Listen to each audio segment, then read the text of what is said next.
maganda at mapagpalang araw ang pagbati ko sa inyong lahat. Ako nga pala si Binibining Bana Filadica na nagmula sa BSED Filipino Tribu. Sa panahon ng digital na revolusyon, ang social media ay tila isang makapangyarihang alon na sumasalot sa buhay ng kabataan. Ang bawat pag-scroll, like at share ay nagdadala ng mga kwento, ideya at karanasan mula sa iba't ibang sulok ng mundo. Sa isang iglap, nagiging posible ang koneksyon at komunikasyon sa mga kaibigan, pamilya at maging sa mga hindi kilalang tao. Ngunit sa likod ng makulay na mundo ng mga posts at memes, nagtatago ang mga hamon at panganib na hindi dapat isawalang bahala.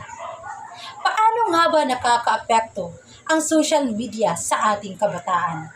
Ang mga pakikipag-ugnayan ba sa online na mundo ay nagdudulot ng tunay na koneksyon o nagiging hadlang sa kanilang kakayahang makipag-ugnayan sa realidad? Halina't ating alamin at tuklasin.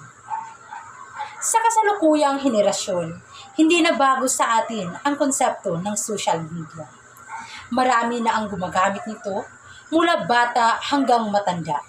Sa pamamagitan ng mga social networking sites tulad ng Google, Facebook at iba pa, madali na nating malalaman ang mga kaganapan sa iba't ibang lugar. Ayon sa pananaliksik na ginawa ni Gilbert Talawi 2018 na pinamagatang ang epekto ng social media sa akademikong pagganap ng mga napiling estudyante sa kolehiyo. Ang mga social network ay naging mahalagang bahagi ng buong buhay ng mga estudyante at kumukuha ng halos lahat ng kanilang libreng oras. Walang duda na sa mga social network, may mga bagay din kapaki-pakinabang para sa pag-unlad ng mga estudyante.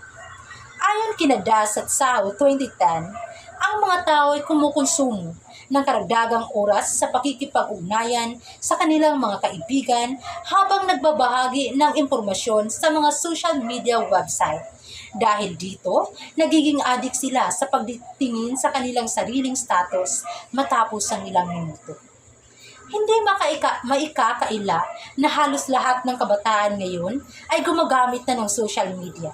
Ginagamit nila ito sa iba't ibang bagay, sa paaralan, libangan at iba pa. Kung susuriin, may iba't ibang epekto ang social media sa isang individual, parehong positibo at negatibo. Ngayon, sabay-sabay nating alamin ang mga positibo at negatibong epekto ng social media sa buhay ng mga kabataan. Una, nagbibigay ito ng impormasyon at tumutulong sa pag-unawa ng mga bagay na hindi natin alam. Pangalawa, nakakatulong ito sa mga gawain sa eskwela at nagpapalawak ng ating kaalaman gamit ang internet.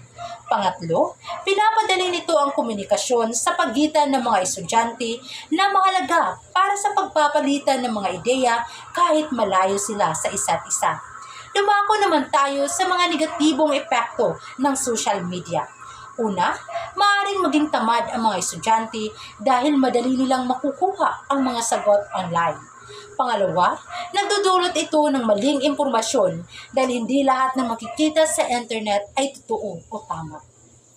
Pangatlo, posibleng maapektuhan ang privacy ng mga estudyante at mailagay sila sa panganib ng cybercrimes at cyberbullying. Pang-apat, maaaring magdulot ng addiction, kaya't nauubos ang oras na dapat sana'y ginagamit sa mas mahalagang gawain. Ang social media ay isang makapangyarihang kasangkapan na maaaring magdala ng positibong pagbabago o negatibong impluwensya sa buhay ng kabataan. Mahalaga ang pagtutok sa balansing paggamit upang mapakinabangan ang mga benepisyo nito. Sa huli, ang paghubog ng tamang asal at pagpapahalaga sa sarili at tunay na pakikipag-ugnayan ang magsisiguro ng isang mas maayos na kinabukasan sa kabila ng impluwensya ng teknolohiya. Kaya't lagi-lagi nating tandaan, sa bawat pindot at pag-scroll, may kapalit na responsibilidad. Ang social media ay salamin ng ating pagkatao, kaya't gamitin ito ng may katalinuhan. Maraming salamat.